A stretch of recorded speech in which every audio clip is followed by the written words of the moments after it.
Eu sou o SUS. Eu sou o SUS. Eu sou o SUS. Eu sou o SUS. Eu sou o Eu sou o SUS. SUS. Eu sou o Eu sou o SUS. SUS. Aré, SUS. Eu sou o SUS. Eu sou SUS. Repórter SUS. O que acontece no seu sistema de saúde?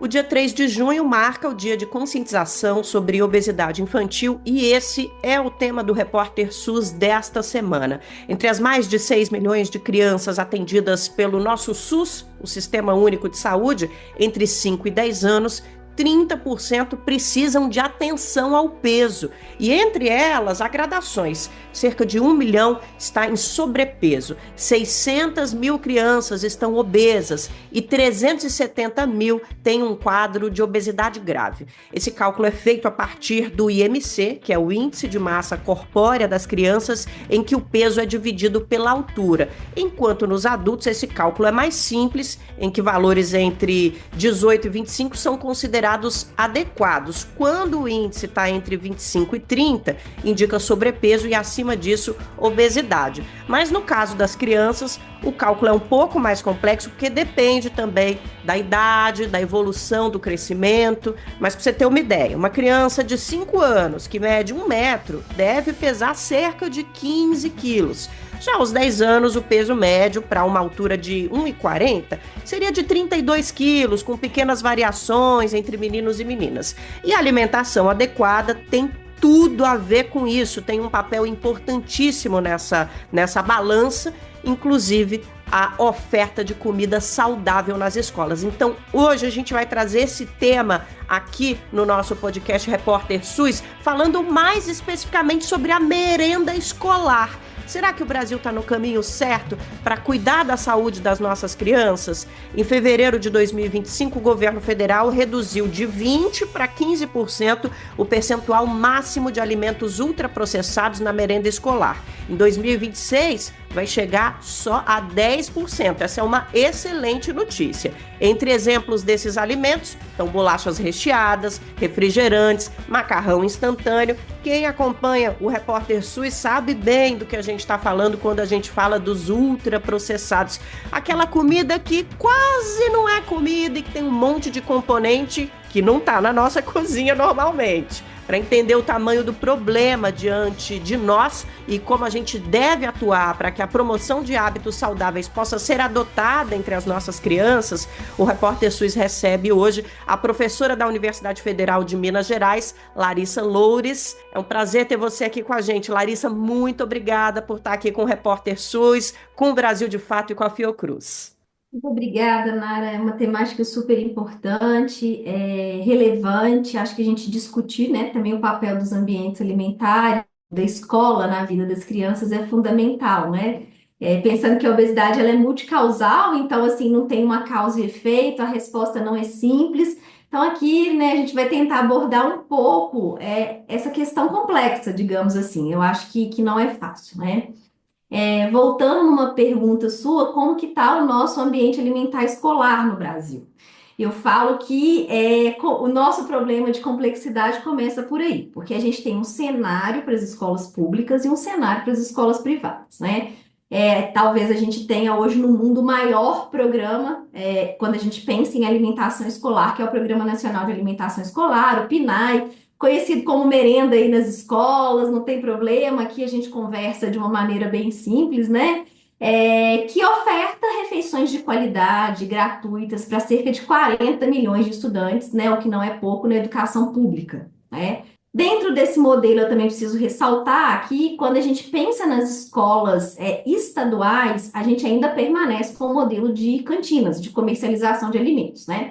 O que é um problema, porque muitos adolescentes deixam de consumir uma refeição de qualidade, consumir esse alimento, como você disse, de baixa qualidade, que são os ultraprocessados, né? Eu acho que a temática dos ultraprocessados hoje todo mundo conhece e já ouviu falar, mas são esses alimentos com uma lista de ingredientes muito grande e que a gente não consegue reproduzir de maneira nenhuma na cozinha da nossa casa. Então, assim, e esse modelo que o Brasil escolheu como política pública é um modelo baseado em alimentos in natura e minimamente processados. ele é excelente quando a gente pensa do ponto de vista nutricional, da questão da prevenção do ganho de peso, porque as crianças estão tendo acesso à comida de verdade, a alimentos, frutas, legumes e verduras, e a cada ano esse programa tem a capacidade de nos surpreender positivamente. Então, assim, lá atrás a gente teve a questão da agricultura familiar e hoje a redução dos ultraprocessados. Ressalvas importantíssimas que a Larissa traz para a gente já no início da nossa conversa, porque para a gente entender melhor o que é que está acontecendo com a merenda escolar no Brasil, a gente precisa entender que há cenários diferentes e a Larissa e outros pesquisadores e pesquisadoras vêm se debruçando sobre esse assunto, porque o cenário na escola privada é um, o cenário na escola pública é outro, há também a venda de comida, de alimentos no ambiente em torno das escolas e tudo isso conta para a gente entender melhor como ajudar o Brasil a diminuir os níveis de obesidade entre crianças e adolescentes. Eu queria te fazer uma pergunta, Larissa, sobre esses índices que a gente tem no Brasil. 30% das crianças de 5 a 10 anos precisam ter atenção ao peso. É um índice que assusta quem está na área de pesquisa, é preocupante e em que caminho a gente deveria estar? Na verdade, é um índice grave quando a gente olha em termos de saúde pública, de políticas públicas, né? O ideal era as crianças sempre estarem com peso, né, adequado para a idade. Então, a gente tem uma série de questões quando a gente pensa em crianças e adolescentes aí para avaliar, né, do ponto de vista clínico. Mas o ideal dessas crianças é realmente manter dentro de uma curva de crescimento, que é o que a gente avalia, né? Então, são números assustadores, números que exigem, né, um olhar diferenciado quando a gente pensa em políticas públicas, como eu disse para você. Hoje, a gente já não basta mais pensar que a obesidade é uma questão pessoal, né, que a pessoa muitas vezes não quer ali perder peso, enfim, que ela não faz atividade física, isso não é a resposta correta, é um problema complexo, então a gente precisa olhar para toda a questão anterior a isso, né? O que está além do indivíduo, então a gente pensa nas políticas públicas, toda vez que a gente discute tributação de alimentos, né, e faz um caminho de sobretaxar, por exemplo, os refrigerantes, isso é uma proteção. Isso o México, a gente tem, né, um histórico positivo dessa questão da taxação das bebidas açucaradas, e mais recentemente o México, inclusive, baniu da escola, viu, Nara? Então, tem sido um exemplo para a gente na questão da proteção e combate à obesidade infantil. Daqui a pouquinho, Larissa, a gente vai conversar um pouco sobre quais são os grandes malefícios que o sobrepeso e a obesidade podem trazer para as crianças, inclusive depois, no futuro, lá na vida adulta. Mas eu queria conversar um pouco contigo sobre os últimos resultados das pesquisas que vocês têm feito a respeito da merenda escolar. Como é que está essa questão no universo tão grande que a gente tem de escolas privadas, escolas públicas, vendas na área externa das escolas? O problema da venda de ultraprocessados, por exemplo, no ambiente escolar ainda é grande no Brasil, Larissa? Sim, Nara, infelizmente, no último estudo que a gente realizou, nós encontramos, em relação à comercialização de alimentos ultraprocessados, um cenário muito ruim, né? A gente fala que é um ambiente alimentar tóxico aí para as nossas crianças, porque o alimento mais comercializado hoje, né, quando a gente pensa no cenário atual, das escolas privadas, permanece sendo refrigerante. Eu falo permanece que já há algum tempo a gente tem monitorado a presença de refrigerantes. E além disso, a gente também encontrou uma série de guloseimas, enfim, preparações culinárias que têm muito ingrediente ultraprocessado e também alguns, eu falo assim, alguns alimentos que a gente não deveria encontrar no universo escolar. Vou te dar dois exemplos: energético e isotônico. Isso não deveria fazer parte de forma, né, desse universo, não que o refrigerante deveria fazer parte, mas a gente assusta com a presença desses alimentos. Quando a gente pensa no entorno escolar, o que que a gente tem verificado? Que esse entorno escolar também é muito ruim. E aí, quando eu falo de entorno, eu vou pontuar uma questão aqui. A gente não está falando do comércio ambulante apenas, a gente está falando de todo o comércio que fica ali ao redor das escolas. Seja ele um comércio fixo, né, e formal, seja ele um comércio informal. Eu acho que isso é uma questão bem importante, né, Nara? culpabilizar ali o comércio ambulante. O que que a gente tem verificado? Que as escolas também estão localizadas em pântanos alimentares, que são justamente locais onde a oferta de alimentos ultraprocessados é muito maior do que a oferta de alimentos in natura e minimamente processados, né? Então, um ambiente muito ruim.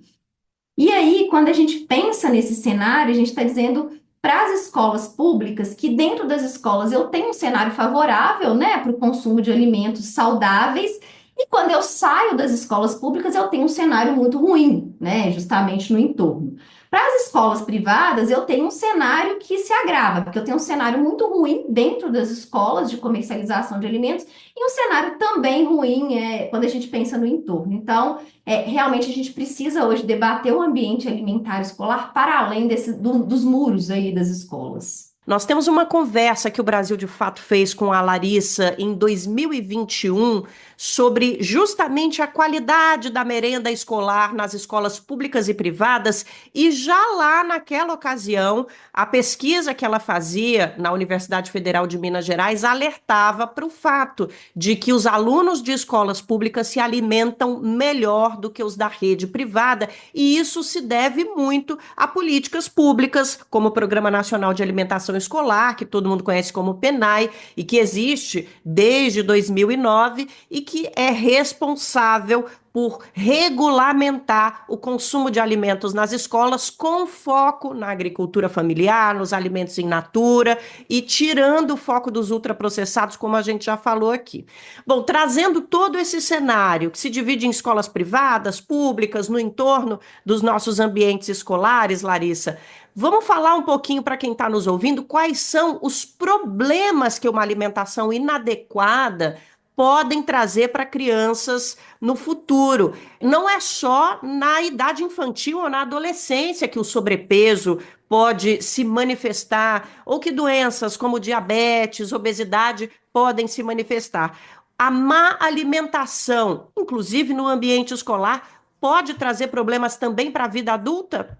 Sim, Nara, como eu disse para vocês, pensando que as crianças e adolescentes passam boa parte da sua vida nas escolas, então esse ambiente tem um peso muito grande no processo de formação dos hábitos alimentares, que consequentemente a gente leva por toda a nossa vida, né? Ele se inicia de uma maneira bem precoce, né? Hoje em dia os estudos mostram que até antes ali do processo, né, do nascimento mesmo, isso começa a acontecer. Mas, consequentemente, hábitos alimentares ruins, eles permanecem ao longo da nossa vida. Então, quando você pergunta, né, em relação à questão dessa alimentação inadequada e todo esse processo de crescimento até a vida adulta, hoje a gente tem vários estudos que mostram, né, que essa introdução precoce dos ultraprocessados na vida das nossas crianças tem sido prejudicial para causas que a gente nem imaginava. Qualidade do sono, saúde mental, né? Então, uma série de outras questões para além daquele escopo que a gente já conhecia das doenças crônicas não transmissíveis, que é justamente o excesso de peso, obesidade, diabetes, hipertensão, todas elas de maneira precoce.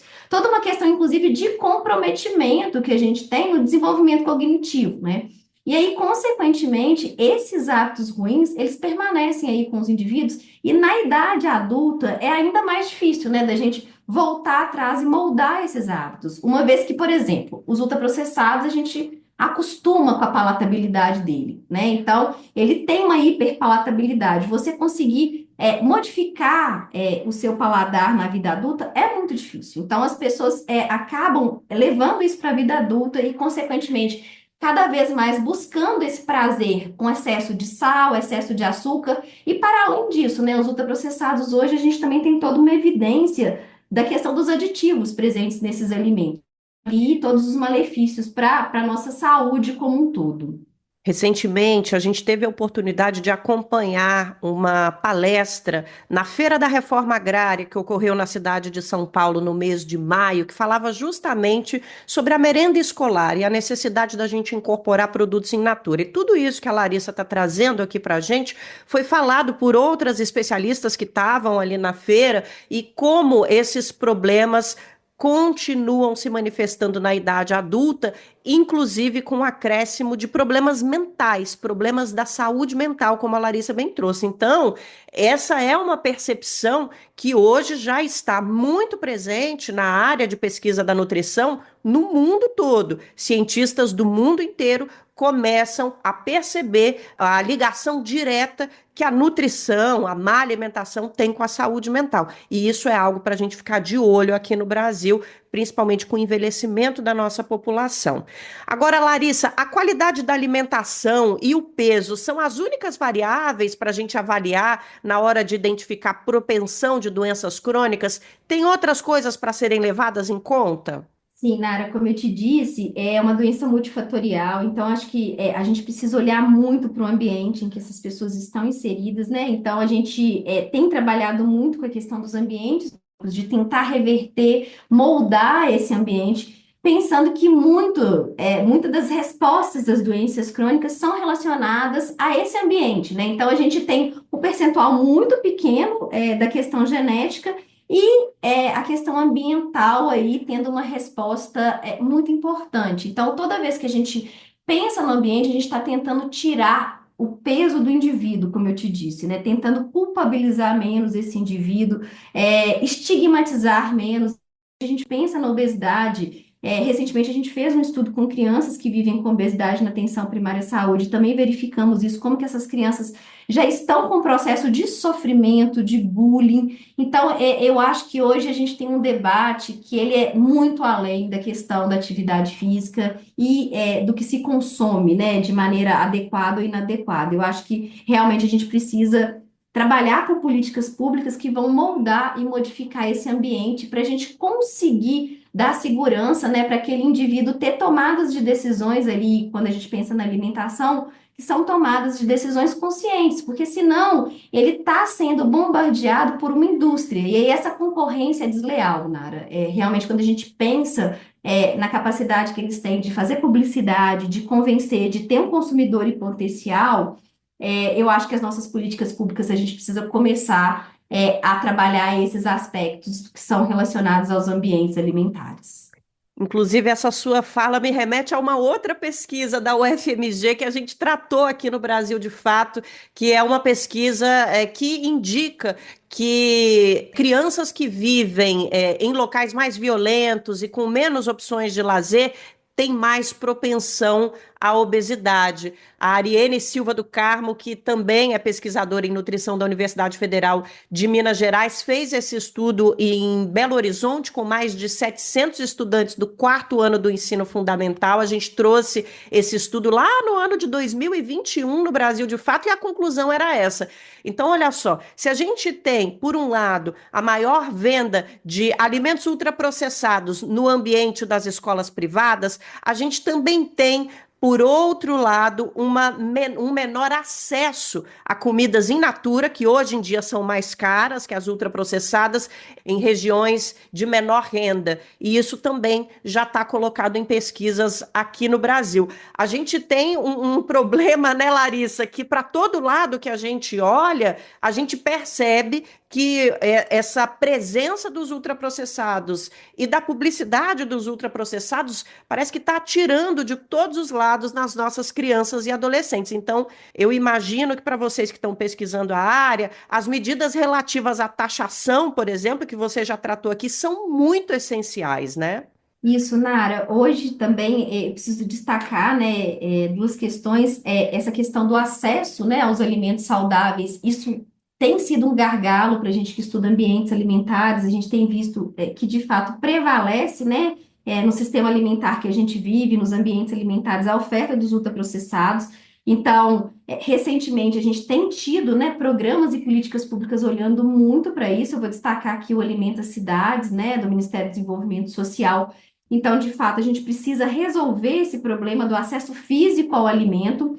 A questão do acesso econômico, que eu acho que a gente precisa sobretaxar os ultraprocessados, mas, por outro lado, a gente precisa estimular a produção, né, de alimentos de base agroecológica. Então, a gente tem uma série de questões para a gente conseguir aí trabalhar quando a gente pensa na agricultura urbana, periurbana, enfim, no modelo que a gente escolheu, né, inclusive, do agronegócio no nosso país. A gente precisa olhar para quem produz comida de verdade, não apenas para o agronegócio.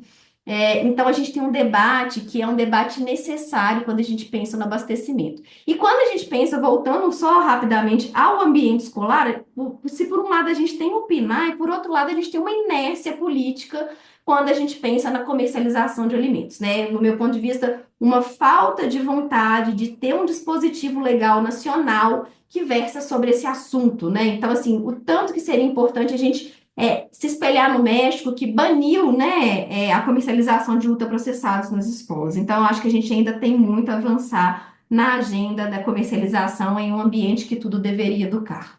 Olha, somente quem acompanhou a força do lobby das indústrias de ultraprocessados no Congresso Nacional durante o debate da reforma tributária consegue entender o peso disso que a Larissa está trazendo para a gente. Essa questão de olhar para países como o México, por exemplo, como exemplos, ela é primordial no Brasil, porque a força econômica das indústrias de ultraprocessados já está comprovada, que a força desse lado que a gente pode chamar de o lado do capital, isso a gente já sabe. Agora a gente precisa demonstrar também a força popular e política de quem trabalha para a saúde da nossa população. E isso também precisa fazer peso na discussão.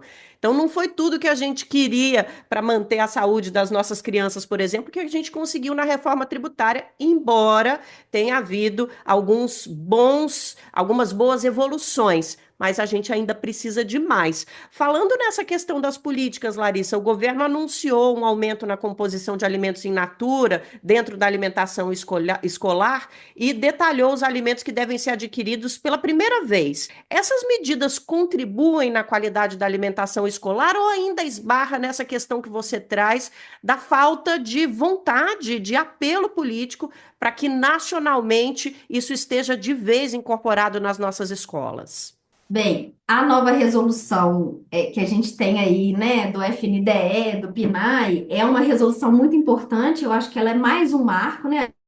Quando a gente reduziu para 20%, ela foi um primeiro marco. Houve toda uma dificuldade, Nara, na prática operacional disso se fazer acontecer, por exemplo, quando cortaram o açúcar, né, da alimentação das crianças aí com menos de 2 anos. Isso gerou, né, questões dentro aí das creches, do universo, mas ela foi, assim, fundamental como avanço de política pública. E essa nova resolução que diminui ainda mais, né, a quantidade de alimentos ultraprocessados e, teoricamente, aumenta, né, os alimentos in natura e minimamente processados, ela ainda também é desafiadora. No meu ponto de vista, avança muito, porque no primeiro momento a ideia é reduzir para 15% e agora, no próximo ano, 10% em relação à redução dos ultraprocessados, priorizando os alimentos in natura, minimamente processados, a participação das mulheres, quando a gente pensa na questão da agricultura familiar, né? Então, eu preciso ressaltar isso. Então, assim, realmente é muito inovador, né? Eu acho que o desafio seria banir de vez, inclusive no âmbito público, que a gente já avançou muito, né?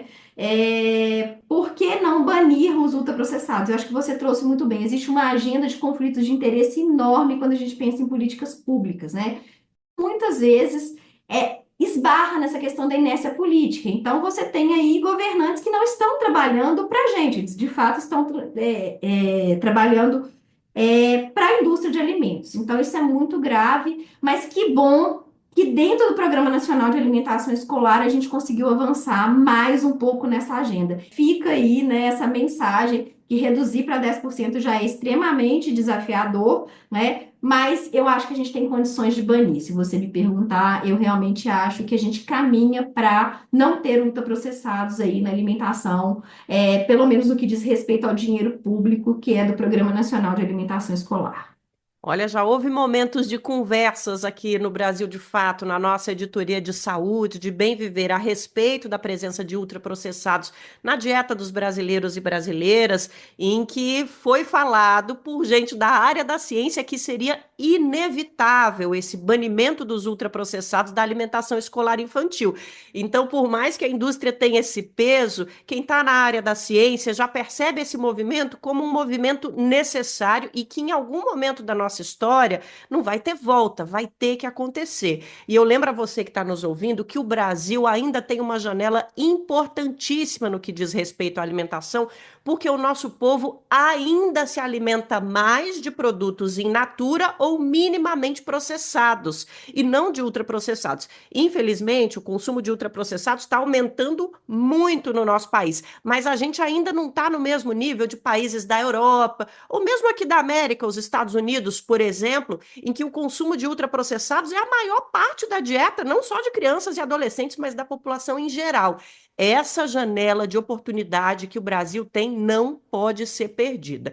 Larissa, a gente está indo para o finalzinho da nossa conversa e eu queria finalizar, resumir tudo que a gente falou aqui numa pergunta muito simples, para que as pessoas entendam de uma vez por todas, porque pode até ter alguém que está nos ouvindo e falando, poxa vida, essa questão da alimentação, quem tem que resolver é o pai e a mãe, a família, é dentro de casa, a escola não tem nada a ver com isso. Se a criança vem com a educação de casa, ela não vai consumir no ambiente escolar. E a gente que trabalha com educação sabe que isso não é verdade. Então, de uma vez por todas, Larissa, qual é a contribuição da alimentação escolar, da educação em nutrição no ambiente escolar para a qualidade nutricional dos nossos estudantes e das nossas estudantes e para um possível sobrepeso no futuro?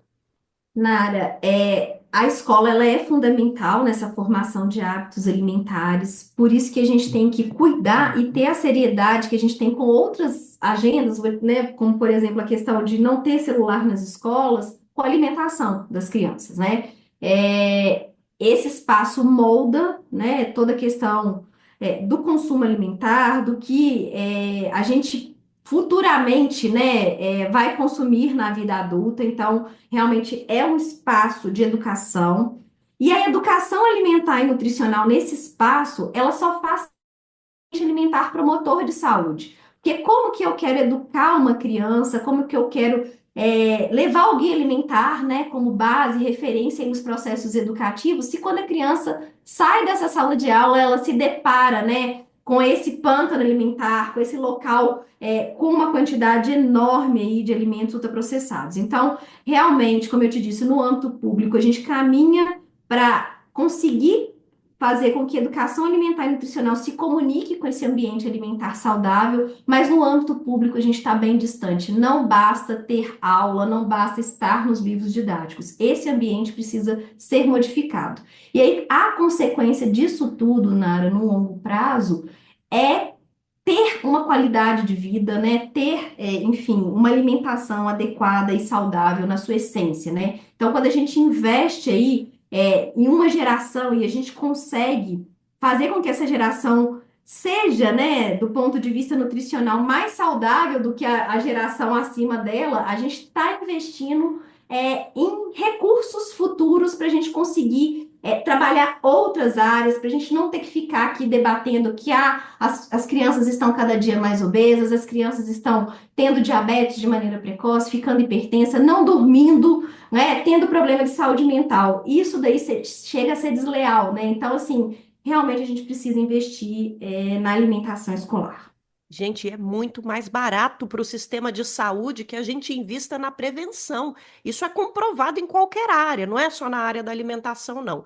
E olha aqui, a Larissa trouxe o termo guia alimentar. Vamos lembrar para os nossos ouvintes e para os nossos ouvintes o que é o guia alimentar, ou melhor, os guias alimentares, né? São instrumentos públicos que estão disponíveis de graça pela internet, muitas vezes até nos postos de saúde, e que definem as diretrizes oficiais baseadas na ciência sobre o que é alimentação saudável para a população e, melhor, com base na nossa dieta tradicional aqui brasileira, que é muito boa. Então, se você vai aí no seu mecanismo de busca na internet preferido e coloca guia alimentar, você vai ter acesso a uma série de publicações, inclusive para gestores e gestoras de escolas e creches de alimentação não só para a população infantil, mas também para a população adulta, o que é uma alimentação saudável e como é que essa alimentação pode ser colocada em prática, levando em conta a nossa cultura alimentar, que é riquíssima. Tudo isso está nessas publicações que a gente chama de guias alimentares e que estão abertas a qualquer um e qualquer uma para acessar e para se informar. Importantíssimo a gente lembrar que o Brasil, que o Ministério da Saúde, que o governo federal tem essas publicações à disposição da nossa população. Bom, Larissa, te agradecer por mais uma vez estar aqui conosco, falando sobre esse tema importantíssimo, nessa data tão relevante para a saúde do mundo inteiro. Valeu mesmo, viu? Obrigada, Nara. Eu que agradeço a confiança e para a gente é sempre um prazer conversar com vocês. E a gente agradece também a você que está aí do outro lado, as nossas ouvintes, os nossos ouvintes. Valeu demais por participar do debate. Mande seus comentários pelas redes sociais do Brasil de Fato e da Fiocruz. O Repórter SUS é uma parceria entre o BDF e a Escola Politécnica de Saúde Joaquim Venâncio, da Fundação Oswaldo Cruz. Saiba mais em brasildefato.com.br e epsjv.fiocruz.br. Apresentação, Nara Lacerda, trabalhos técnicos Adilson Oliveira, na Fiocruz a produção é de Juliana Passos e no Brasil de Fato de Letícia Holanda. Até semana que vem com mais Repórter SUS.